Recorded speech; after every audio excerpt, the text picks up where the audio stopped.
আসসালামু আলাইকুম। তো এখন আছি কিন্তু একটা রূপসাঘাটের একটা ব্যাপার যেটা খুবই আপনার খুবই অবাক হবেন। সেটা হচ্ছে রূপসাঘাটে ঢোকার জন্য চার্জ হচ্ছে 2 টাকা।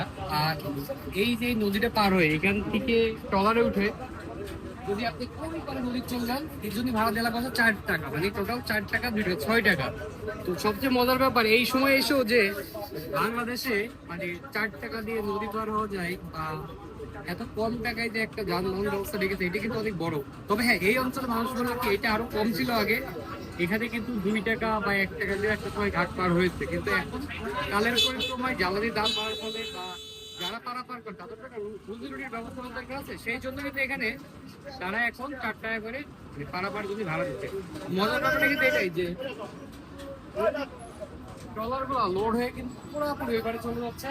আর আর নদীটা পার হইতে কিন্তু সর্বোচ্চ 5 থেকে 7 মিনিট সময় লাগে। তো ধন্যবাদ। পয়েন্ট